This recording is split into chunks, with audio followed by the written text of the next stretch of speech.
Hello, everybody. I'm Rainbow, and welcome to Dimensional Walking. On today's little article snippet, I'm going to read from the magazine that I write for, Paranormal Underground. And this is the January 2018 issue right here. Let's see if I can get it without the glare. There we go. And the article that I'm going to read to you is called Paranormal Awareness.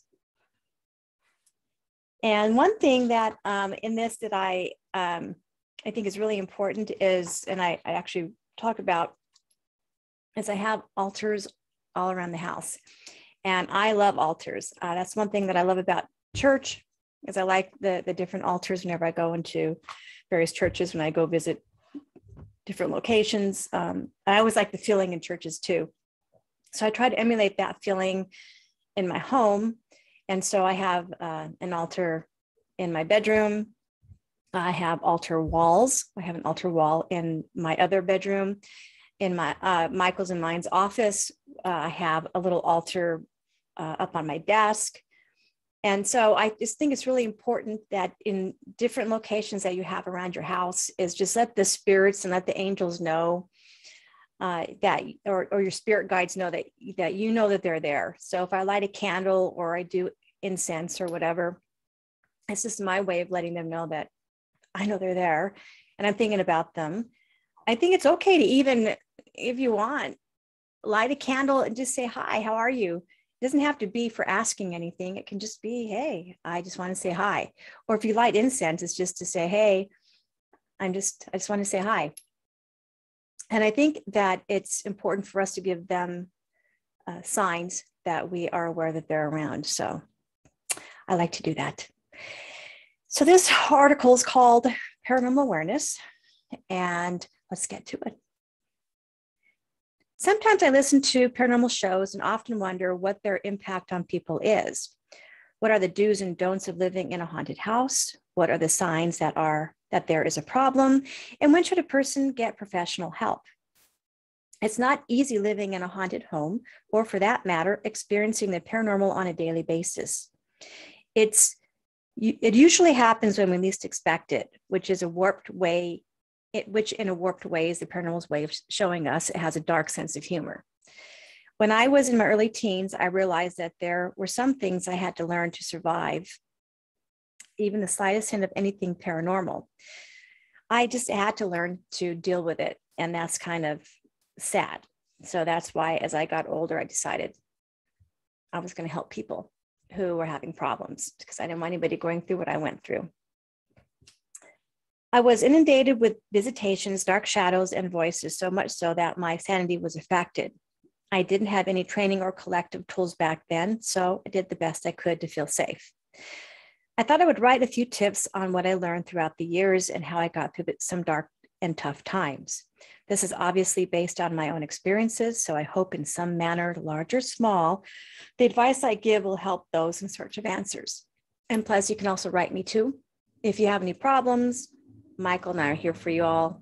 I can't stress that enough. Please understand, we've been there. We know what it's like to deal with stuff that you just don't know what to do. And I think the worst part is feeling helpless. So there's always help. That's one message I want to get to you, is that there is always help. Closets. From childhood up to this very day, closets still scare the bejesus out of me. Because of this, it bugs the heck out of me when parents don't pay attention to what kids say regarding their closets.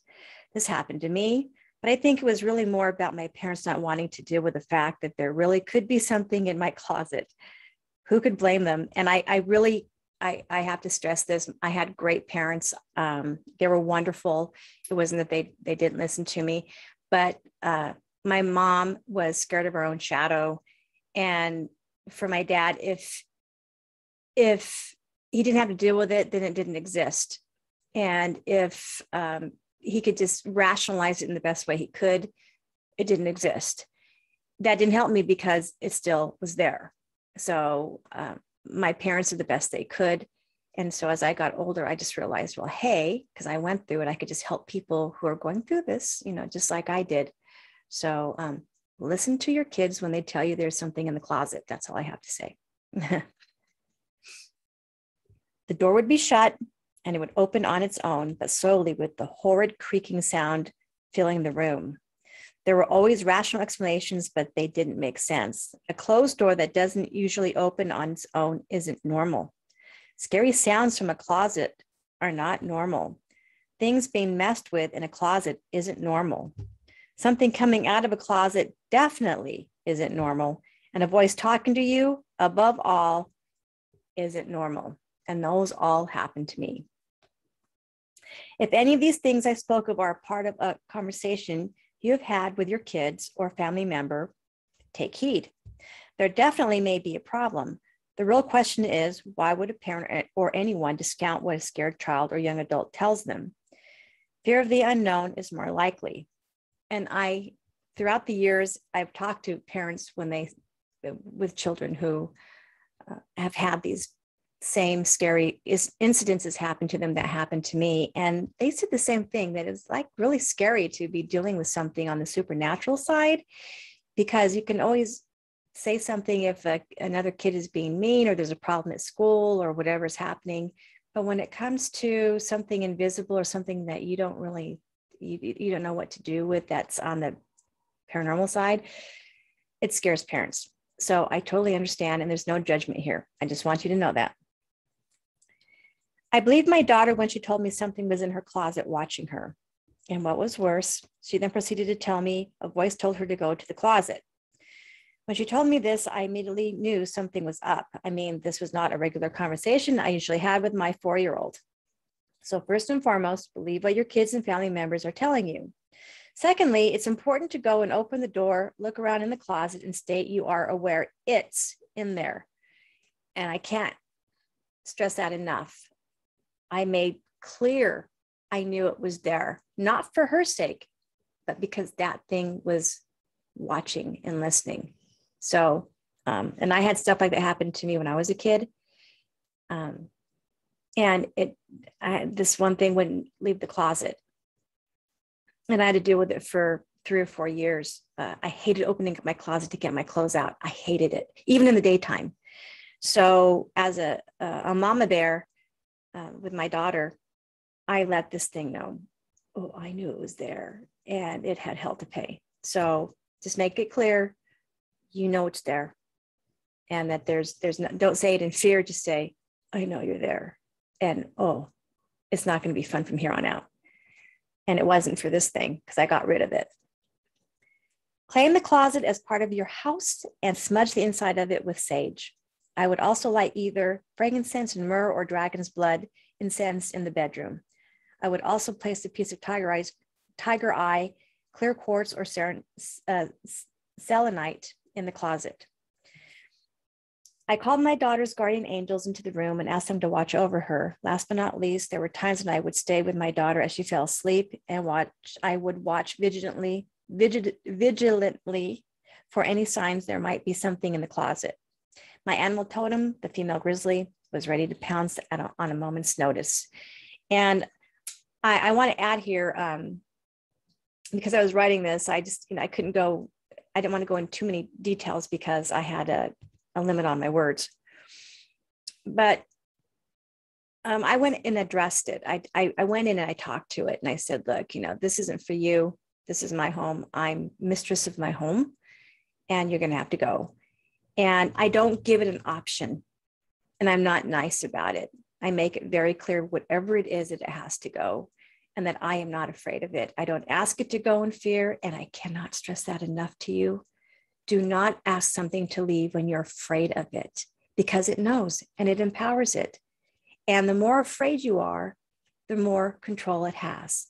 So when you've had enough, and you're pissed off and you're angry, that is the best time to tell something it's got to go.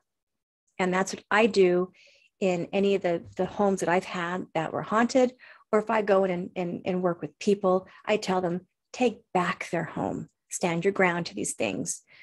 There's always a way to figure out how to get these things out of there. Always a way. Antiques. I'm a sucker for antiques, and in some ways they can be my downfall. there are 3 things you can do if you want to bring the past home with you. First, ask about the history of the piece, where it came from, and who owned it before it came up for sale. Most importantly, ask the salesperson if anything strange has happened around it. And I can't stress that enough. If you get bad vibes, meaning heart racing, headache, stomach tightening, or goosebumps from being around the piece, that usually is a sign you should not buy it. Remember that if something is attached to a piece of furniture, mirror, or art, you will feel it. And boy, do I feel it when I go into antique stores. I really do. It's harder for spirits to hide when their attachment is to a single object. They will be affected by anybody who walks by it, somebody who sits on it, touches it, looks at it. If a spirit is attached to a piece of furniture, it's going to be very concerned about who's going to buy it, and it's going to know that it's in a strange location. So location will affect the spirit as well. They may not be happy that the piece of furniture is out of the home, and it may be confused about why the furniture is in an antique store in the first place. So you have to understand that spirits aren't stupid. They may be in another place, but they will still have thoughts like a human, if it is a human. Now, if it's something else, that's a different story. And I'm not talking about that. I'm just talking about spirit attachment here. Any spirit attached and hanging around antique stores can also attach itself to you and take a ride home with you. I had this happen to me, but from a friend's home. And what was unfortunate about this attachment was the fact that it was an incubus-like creature. From this experience, I learned to keep these beings at bay by implementing a special blocking prayer by all my doorways and openings to my house so that nothing can follow me in. I also put tiger eyes and selenite around my doors, not only to block negative energy, but to also absorb it. And so, and I think it's important as well to sage your home a couple times a month if you want. I probably should sage this house more than I do, but I blocked a lot of the doorways. And when I walk around this house, I'm blocking. I do little prayers of blockage around the windows, whatever we have.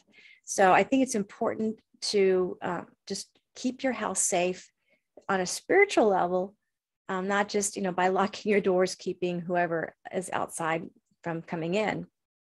But on a spiritual level, you have to understand that they'll just walk in, they'll just come in, and you want to let them know that, hey, you live here and they can't just walk in. I know that sounds rather silly to some people who don't believe in the spirit realm, but I think that for those of us who do, we have to let certain spirits know that they can't just come into a home just because they can. So, okay, haunted rooms. Ooh.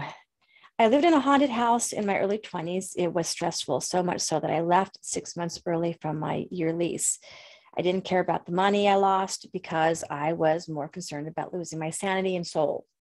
I'm being a little extreme here, but it felt like that because it was a really intense and scary spirit. I think it was almost borderline, as close to demonic as I've ever experienced. But it was, the medicine man that I was married to, even he didn't want to deal with it and we left. So that's saying a lot. A particular bedroom in this house was one of the most haunted spaces I have ever dealt with. It was a closet to darkness in its most archaic form that I have experienced to this day. And that is so true. I was young and in my beginning years as an apprentice studying the medicine way, and I wasn't equipped to take care of the problem appropriately. I quickly learned a prayer to seal the doorway of the bedroom. Learned a prayer to seal the doorway of the bedroom so the darkness wouldn't follow me, thanks to an old medicine man's help. And that's something that I don't think people understand. If there's a room in a home and for some reason financially you can't leave, go ahead and block the door. You can do special prayers, and you can do different blessings, and you can actually seal that door so that it can't leave. So if you want to just, if you have no choice and you just want to keep that spirit in that one space right there and just say, hey, look, this is where you live. That's it. That's all you got. then you do these blockings so that it can't come through the door. And you maybe do the prayers on if there's bedrooms on either side of a room, you can do the same thing for those walls. You can keep these things from coming through, but you have to do it in a way where you're authoritative. I have to stress that. I can't stress it enough, I should say. It's really important. You got to just do it with authority, and you have to do it with a no nonsense kind of like, if you don't do what I say, you got hell to pay kind of attitude. That's really important. Sometimes we have to choose our battles, and this one wasn't mine to fight. Plus, I didn't appreciate that the owner had the knowledge of the bedroom being haunted and still rented the place to me anyways. I left the darkness for him to deal with. Haunted rooms or locations can crop up when a death, natural or unnatural, has occurred. This can mean that perhaps violence or a negative emotion were absorbed into the room. Sometimes spirits like to occupy space even if they did not live or experience anything there. It just depends on the circumstances. For example, a little boy spirit would appear in my daughter's room from an outside window when she was young.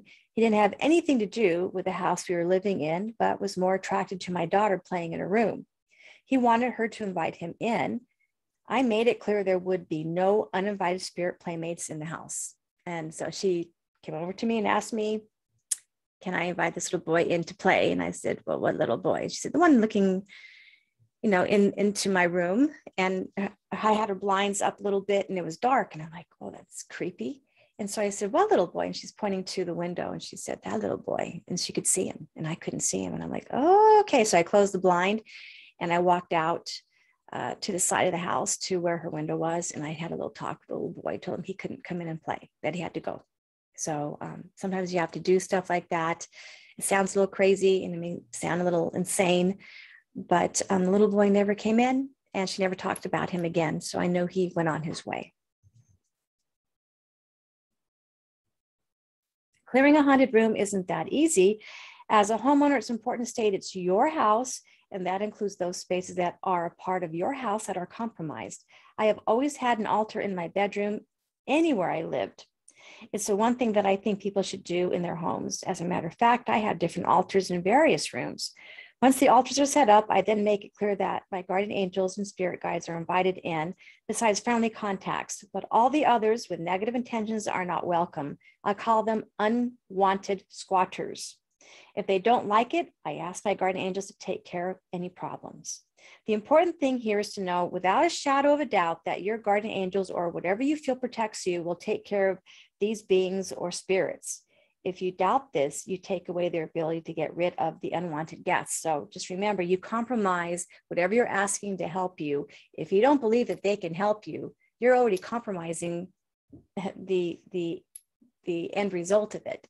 So don't do that. If you ask something or someone, let them do their job, let them do their thing, and just know and put in a positive thought process that is going to result in the kind of situation that you want, where you want to get rid of the spirit, you want to get rid of whatever it is that's negative. So you want to add to the positive end result of whatever it is that you want. You don't want to hinder that. If you doubt this, you take away their ability to get rid of the unwanted guests, and you inadvertently empower those spirits you're trying to get rid of. Your convictions and beliefs are put to test when you have to get rid of these unwanted squatters. They have to know that you have dominion in this reality. If they are ominous, it may take some time, but when I have had my field of activity, I'm steadfast and stick to my guns in order to get them out. For those experiences that I didn't know how to handle, I found there's always help out there. All you have to do is look for it. There's always help. And don't ever think that no one will understand. There's always someone out there who has experienced exactly what you experienced. And the more the people that you can get to help you, the better the end result will be. You can get rid of this thing. Attachments. Spirits have their own agendas, and sometimes figuring out what their agendas are can be like going down a rabbit hole blind. It's important to look at yourself as a whole individual with a protective bubble around you. The one-way spirits can attach themselves to people is when they are depressed, stressed out, and unprotected. Dark energy is ever ready to take advantage of these low points in people's emotional and spiritual lives. Emotional lows can be an unintentional invitation to the dark side. Here's something that might help. It's important to have daily goals, even habitual routines that are reminders to keep our shields of protection up. The makeup of your shield is obviously light, and from this, you are asking your spirit guides or guardian angels to protect you. Imagine wings around you all day or a wonderful array of light engulfing you. However, you can imagine your shield around you. Because it is the most important part of keeping the darkness at bay. Imagining it, feeling it, and relaxing in its protection is what makes it real. It's a daily ritual of asking that reminds us that at certain times within a day, we can become vulnerable. This is when we need help and protection the most. So for me, it's sometimes at night when I hear something that I know instinctively is not good. And that's when I ask my spirit guides to come and help me, be with me, just sit on either side of me and just keep me protected.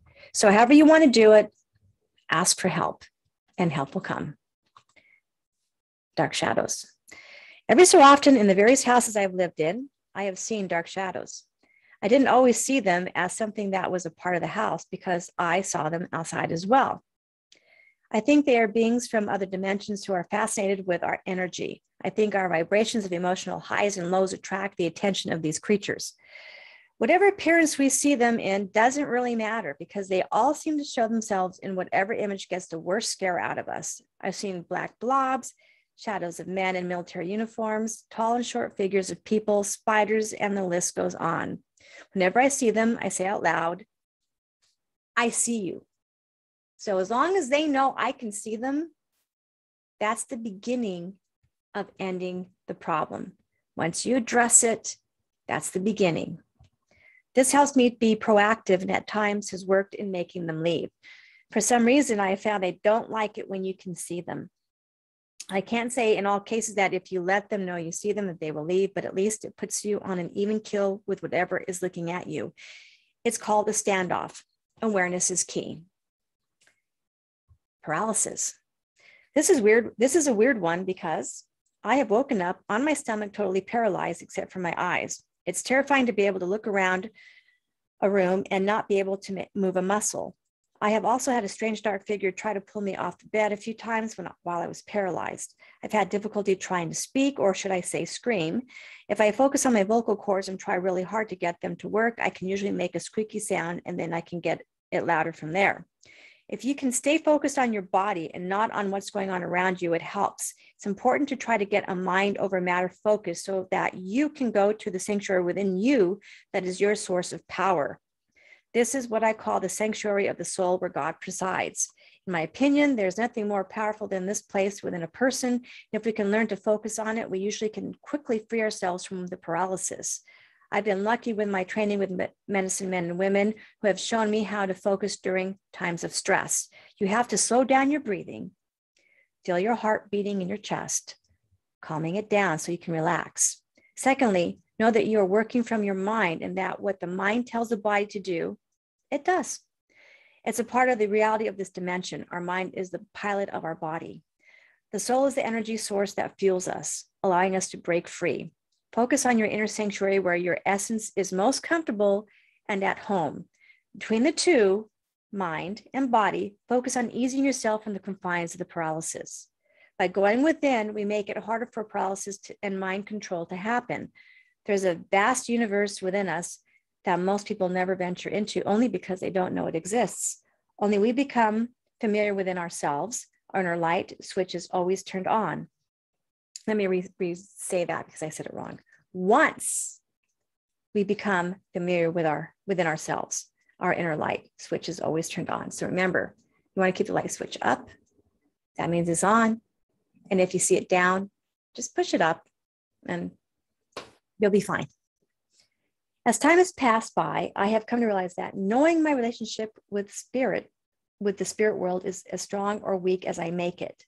Just remember that. Your relationship with anybody, if you want a good relationship with someone, you have to work at it. If you have a crappy relationship with somebody, there's a reason for it because it's based on communication. Communication with the spirit world is just as important as it is with a person that's sitting right next to you. I choose to be a warrior for the light. Therefore, my work is nonstop, but so rewarding. I don't dismiss the darkness. I just know that light cast in all the directions illuminates the shadows, so I can walk within its luminous glow. So let me say that one more time. I choose to be a warrior for light. Therefore, my work is nonstop, but I can't even say this. I wanted to say it again just because I think it's really important for you to hear this one more time. See if I can do it without screwing it up. I choose to be a warrior for light. Therefore, my work is nonstop, but so rewarding. I don't dismiss the darkness. I know it's there, so I don't dismiss it. I know it's there. I just know that light cast in all directions illuminates the shadows, so I can walk within its luminous glow. It's like having this light coming from all around you, and no matter how dark it is out there, you can see where you're going. And that's the important thing here, is just understand that it's within you. Everything that you need is within you. I mean, God's right in here. Our sanctuary is right in here.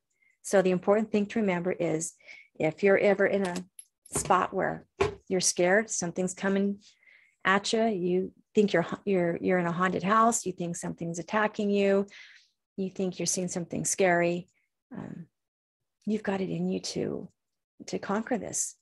And that's the important thing. A lot of scary movies kind of tend to give us this idea that we're weak and we're vulnerable and evil's going to win and blah, blah, blah. Well, screw that. We're people. We are people of light.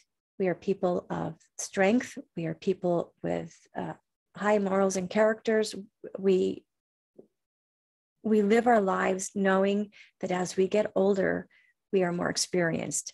So just understand that as you travel your life path and you experience these things, the answers will come to you. And they came to me. And there's always somebody out there to help you in case you're not quite sure what's going on. And that's the one thing too that I think is important, is to ask people to help you. Don't think you're alone. Don't ever think you're alone in any situation where you're dealing with a haunting or something scary, because you're not. Because you know what? Michael and I are here in case you have something happening to you. So on that note, if you have any comments, please leave them down below. And hopefully I'll eventually get better at reading my articles. I don't know if I ever will. But anyways, I want you guys to know that we're here for you. If you have anything that you want to share with us or a situation that you're concerned about, you can write us at dimensionalwalking@gmail.com. Take care. And thank you for watching this. And until the next video, the best of light and love to you all.